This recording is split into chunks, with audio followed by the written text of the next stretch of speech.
walking down this bush track with Kelly Inai, the founder of Mountain Honey, who has been involved in the industry for many years now, and he has promoted honey production as an appropriate rural-based industry with great potential for future growth, considering that the majority of honey consumed in Papua New Guinea is still imported from Australia. Hey Kelly, we're standing in the middle of all these bees. What's going on? Why am I not getting stung? Yes, you are not getting stung. As the saying goes, the busy bees are very busy with their activities of collecting nectar, coming into their boxes, and those nectars are kept in here, then it turns into a honey. So they are very busy working their ways in and out to get the nectar in. And at the same time, they won't be stinging you because the sting only comes when you hit the bees or you chase them or you wave strangely in front of them. They will start singing you your accent and they start stinging you. Well, I didn't know that about bees, so I've learned something new already today. Okay, now what we'll do is I'll have to light my smoker, and this is the normal process of how we go through opening the box to work with the bees. This smoker is a best friend to us, the bee farmers. What normally we do, we get coconut husk, put the coconut husk right inside this, and we produce smoke, and we go and work with our bees. The smoker, what it does in the box is there's two things that it does. One, it disorientates the bees from communication. And the second thing it does is it gives them that instinct. So they start getting a lot of honey and they're ready to take off. If there is a fire, then they can easily fly it's off. Sort of like a defense mechanism for the bee. It is. Yes. And that really helps us, the farmer. So every time we go to open the box, use the smoker. Okay, it's very interesting because bees are actually social animals. People tend to think of insects as being solitary and very ancient and primordial almost. But in reality, they have a very intricate social structure. Part of what the smoking is doing is disrupting that pattern of social behavior. And it's also scaring them because they think there's a fire nearby, which means they've already gone into defensive flight or fight mode, which is when they can either sting you or they can take off with the honey that they've already consumed. Okay, so Kelly, what are we getting in here? Well, we're coming here to get this veil. And we'll be using this veil to protect our face to go into the bee box. Okay, let's get this one down and then... You've still got your cap on. Yeah, I have my cap on. I'll show you how it works here. And I think you need a cap as well. Do I need a cap as well? Yeah, you need a cap. So what we do is you just open the end here. You can pull yours down. I'll show you. And then look at the back here. That's the back with the attachment. There you go. That's the back. Okay. And then at the front side. So you put right through and then... You have this hat on your head to put the straps around here. Hole at the top. That's right. And then you see this one here. It pokes the veil out, so the bees it keeps the bees out from not stinging your face. It's keeping the veil away from your face. That's right. Okay. And then you put the rope around your waist, and then you give a tie like this, and off we go. We are ready to go into the bee box. Okay. Well, I probably look a bit like my grandma used to do, but at least with this on, I feel a little bit protected. Come on then, Kelly, let's go and get close up to these bees. The usage of pesticides, unfortunately, has had a negative impact on apiculture around the world. But that's not the case with Kelly, who runs a pretty tight operation, very much family-owned, where he can showcase his many abilities, including manufacturing his own tools. In a word, he is the essence of a homemade Fpng entrepreneur. So these are the actual honeycombs inside here? That's right, these are honeycombs. All right. And these are the frames, and that's the bee. You can help me with the smoker? Okay, you puff. Want some more? Yes, puff some more. So you see when you're puffing, you see the bees are going down. You puff at these bees, they'll start going away because the smoke is making them to go.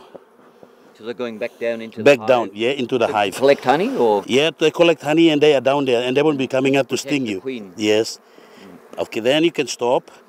You hear the noise? That means there's a lot of smoke that goes in there. So you just pull this one at the far end and then put this one on the side like this. So if there is a bee in there or the queen bee, it falls down and comes back into the Okay, and then you up and then look inside to see. You see? How do you distinguish the queen bee from the rest of the bees? The queen bee is a bit bigger than this bee and it got short wings. So I'll show you as we go through. Okay. We don't see the queen here. But you see the bees are now putting their heads inside to collect nectar because they've smelled the smoke. So it's a way for them to go out now. You see all of them are ducking in here. Mm-hmm. You see? Mm-hmm. You can play with the bees like this. You want a bee sting? Right. Mm-hmm. So they won't even sting like that? No, you just play around with them, and then if you get a sting, well, that's just one sting. Trying to avoid getting any. Yeah, you see, Steve, these are the broods that hatch out. So they lay their eggs in the honeycomb? That's right. And that's the grub stage of the bee? The bee, yes. And then they come out from here to be adult bee like this, and they go. So now I'm looking around, I saw the queen. You see, can you spot the queen in here? Right there, right there. Yeah. There you go. Doesn't have the stripes? No. As the other bees? No, that's the queen. This is the one that lays 700,000 eggs per annum. There you go. That's the one. Bee. Yeah. She looks after all the others. Yes. They all do what she wants. She has the pheromone in her body that produces to calm the bees. If the bee goes over 100,000 bees in there, they start to create their own queen. Yeah. So this is. Then they go somewhere else. Then they fly out as a swarm, and then they have their own colony. Okay, and the actual honey? The honey is, I don't see honey here. It could be, we'll have honey in this frame here. I think the second box. We have 3 types of bee in the box. We have male bee, which is called drone. The female bee is the queen. And the second female is this bee here. We call it weka bee. And about 60,000 of them are weka bee who goes out to forage for nectar.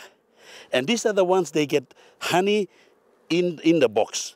So why do they produce honey in the first place? The honeybee produce honey for their own food. That's for them to use. Right. But then us human beings are now becoming a robot who is getting the honey out, and then we're using it for our gain. But they have excessive honey, and they said, okay, when we have a bedtime, we'll use the honey. So that's their food. Basically, it's the bees' food. It's kept for them. So we learned to farm a wild animal by and benefit from it. Exactly. Otherwise, and other animals do as well. Bears eat honey, and there are birds in Africa that eat honey. Honey, yes. They go and steal it from them too. Yes. Very.